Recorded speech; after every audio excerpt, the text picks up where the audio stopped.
ಸಬೆಲಿಪ್ಪವಕ್ಕುದೇ ನಿರ್ನಾಯಕರಿಂಗುದೇ ನಮಸ್ಕಾರ ಮಾಡುತ್ತಾ ಎನ್ನ ಹೆಸರು ಸುನೀಲ್. ಆನೆಂದು ಪಂಚದಂತಕರೆಯಿಂದ ಒಂದು ಮೋನ್ ಆಕ್ಟ್ ಮಾಡಿ ತೋರಿಸುತ್ತೆ.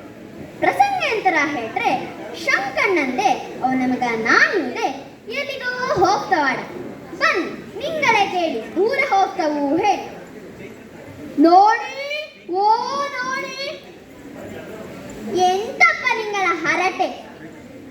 ಇಂದು ನಾವು ಹವ್ಯಕ ಭವನಲ್ಲಿ ಪಾಯಸ ಕುಡಿಯೋ ಸ್ಪರ್ಧೆಗೆ ಹೋಗು ಅನಿನ ಮೊನ್ನೆ ಹೇಳಿದ್ದಿಲ್ಲ, ಈಗ ಲೇಟ್ ಆಗ್ತಿಲ್ಲ, ನಿಂಗಳೇ ಹೇಳಿ ನೋಡ. ಇನ್ನೀಗ ನಡ್ಕೊಂಡು ಹೋದ್ರೆ ಎತ್ತ ಅಲ್ಲಿ ಒಂದು ಕತ್ತೆ ಇದ್ದಲ್ಲ ಅದ್ರ ತೆಕ್ಕೊಂಡು ಹೋಪ. ಆನ್ ಕತ್ತೆಯಲ್ಲಿ ಕೂರ್ತ ನೀನ್ ಹಿಂದಂದ ಎಬ್ಬಿಕೊಂಡು ಬಾ. ದಾರಿಲಿ ಶಾರದಜ್ಜಿ ಬಂದುಕೊಂಡಿತ್ತವು. ಓ ಅಲ್ಲಿ ಅದು ಯಾರದು? ಶಂಕಣ್ಣನು. ಕತ್ತೆಲಿಯೋ ಈ ಸಣ್ಣ ಮಾಣಿಯ ನಡೆಸೊಂಡು ನೀ ಕತ್ತೆಲಿ ಕೂದರಕ್ಕ ಶಂಕಣ್ಣ. ನೀನು ಹೇಳು ಅವನ ಕೂರ್ಸು. ಅಜ್ಜಿ ಹೇಳಿದ್ದು ಸರಿಯೋ ಹೇಳಿ, ಎನ್ನ ಮಾಣಿ ನಾಣಿಯೇ ಕೂರ್ಲಿ. ರಜ್ಜ ಮುಂದೆ ಹೋದ ಮೇಲೆ ಗಡಿಬಿಡಿ ಶಂಬಟ್ಟಣ್ಣ ಸಿಕ್ಕಿದವು. ಎಂತ ಶಂಕಣ ಇದು? ದೂರ ಹೇಳೋದು ಅಲ್ಲ, ಮಾಣಿ ನಾಳೆ ಕತ್ತಲಿ ಕೂರ್ಸಿ ನೀನ್ ಕತ್ತಲಿ ಕೂರ್ತಿಲ್ಲ. ಎಂತ ಶಂಕಣ ಇದು? ಅಷ್ಟು ಗೊತ್ತಾಗ್ತೀರ ನನಗೆ. ನೀವು ಇಬ್ರು ಕತ್ತಲಿ ಕೂರಿ. ಹೌದು ಅಪ್ಪು, ನಾವು ಇಬ್ರು ಕತ್ತಲಿ ಕೂಪಲಕ್ಕನ್ನೆ. ರಜ್ಜ ದೂರ ಹೋದ ಮೇಲೆ ಅಲ್ಲಿ ಬಟ್ಟ ಮಾವ ಇಟ್ಟಿದ್ದವು. ಓಹೋಯ್ ಶಂಕಣ್ಣ, ಇದೆಂತ ನೀನು ದೂರ ಹೆರಟದು ಆ ಬಡ ಪ್ರಾಣಿ ಕತ್ತೆಯ ಮೇಲೆ?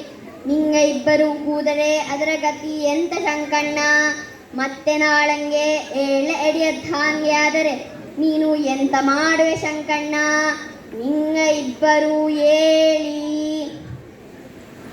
ನೀವು ಹೇಳಿದ್ದು ಸರಿಯೋ ಹೇಳಿ, ನಾವು ಇಬ್ರು ಕೂದರೆ ಆಗ ಈ ಕತ್ತೆಗೆ.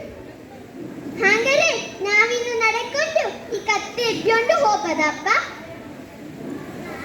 ಹಾ ಅಪ್ಪು.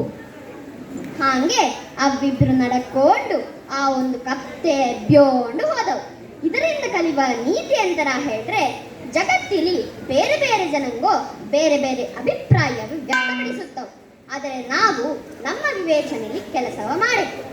ಅದ ಓ ಅಲ್ಲಿ ಶಂಕಣ್ಣ ನಾಣಿ ಮತ್ತೊಂದೊಂದು ಕತ್ತೆ ಇದೆ ಬತ್ತಾಂಗೆ ಕಾಣ್ತದ. ಆ ಕತ್ತೆಯನ್ನು ಸೇರಿಸಿದವ ಪಾಯಸ ಕುಡಿಯೋ ಸ್ಪರ್ಧೆಗೆ. ಆಯ್ತು, ನಾವಿನ್ನೆಲ್ಲರೂ ಪಾಯಸ ಕುಡಿಯೋ ಸ್ಪರ್ಧೆಗೆ ಹೋಪ. ರಾಮ್ ರಾಮ್, ಧನ್ಯವಾದ.